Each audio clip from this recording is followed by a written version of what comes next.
네, 우리가 이렇게 잠시 웃지만 참으로 괴로운 상황이 계속되고 있습니다. 생업을 잃게 될 또는 위협받게 될 우리 국민들의 저 걱정을 우리가 조금이라도 덜어드리기 위해서 최선을 다해야 되겠습니다. 책임 안 진다라는 그야말로 무책임한 보고서를 믿고 후쿠시마 오염수 방류를 허용해야 되겠습니까? 각국이 저마다의 입장이 있듯이 한국은 한국의 입장이 있습니다. 대한민국의 대통령이라면 한국의 국익을 또 대한민국 국민의 안전을 최우선으로 지켜야 합니다. 방법이 없는 것도 아닙니다. 바다에 내다 버릴 게 아니라 고체화시켜서 보관하면 됩니다. 고체화에 드는 비용이 오염수 방류로 인한 불가역적 피해를 복구하는 그 비용보다는 훨씬 저렴하기 때문에 우리 정부라도 우리 국민이라도 차라리 그 비용을 내겠다라고 대통령이 일본에 말해야 합니다. 대한민국 정부는 대한민국의 국익을 위해서 오염수 방류를 반대하고 실제 행동에 나서야 합니다. 국제해양법재판소에 제소라도 해야 합니다. 그것이 국민 안전을 위해 국가가 해야 될 마땅한 책무입니다. 김건희 일가의 양평고속도로 특혜 의혹이 일파만파입니다. 두물머리 일대의 교통체증 해결을 위해서 2017년부터 시작된 양평고속도로 사업은 줄곧 양서면이 종점이었습니다.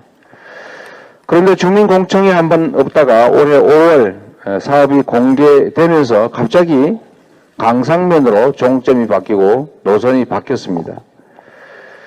그런데 더 큰 문제는 양평고속도로 종점 이전 의혹이 커지니까 장관이 갑자기 사업 백지화를 선언한 것입니다. 이게 놀부심보도 아니고 참 기가 막힙니다.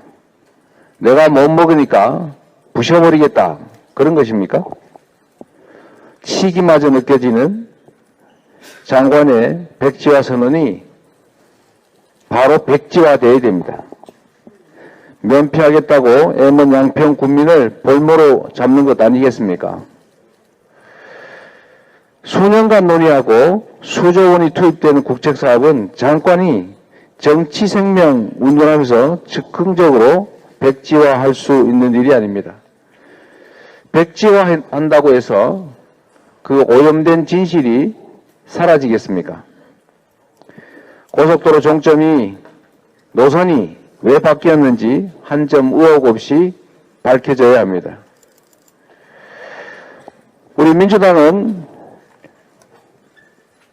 양평고속도로 원안 추진을 위해서 원안추진위원회를 구성하고 원안대로 추진될 수 있도록 힘을 싣겠습니다.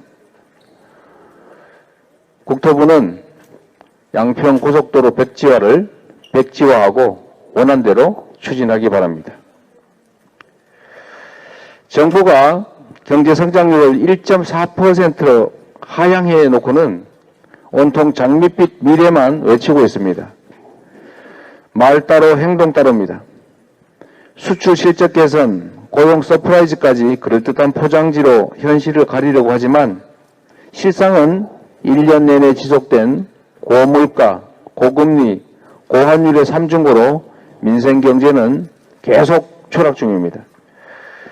수입이 대폭 감소된 덕일 뿐이지 반도체를 비롯한 수출은 9개월째 줄었습니다.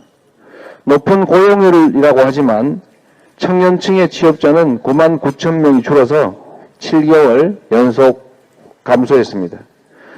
물가를 잡았다고 큰소리치지만 성수기를 맞은 아이스크림 가격까지 9.4%나 오르면서 서민들 숨이 턱턱 막힐 지경입니다. 반성도 변화도 없는 고집불통 정부 정책은 민생의 걸림돌입니다. 초부자 감세로 나라 곳간에 구멍을 내놓고는 그 구멍을 서민 증세로 막고 있습니다. 곡간 걱정하느라 정부는 4월까지 평년 대비 약 14조 원을 덜 썼습니다. 예산을 틀어준 채 생계가 어려운 우리 국민들을 외면하고 있는 것입니다. 한간에 추경불호라는 말이 회자된다고 합니다. 추경을 안 하겠다는 것이 구호가 되다니 참으로 부끄러운 일입니다. 민생을 돌보는 것이 재정의 역할이고 정부의 존재 이유입니다. 잘못된 경제정책을 고집하다가는 고가는 성할지 몰라도 국민 살림살이가 망가질 것입니다. 더 늦기 전에 민생경제회복 추경 논의를 시작할 것을 추경호 부총리에게 요구합니다. 이상입니다.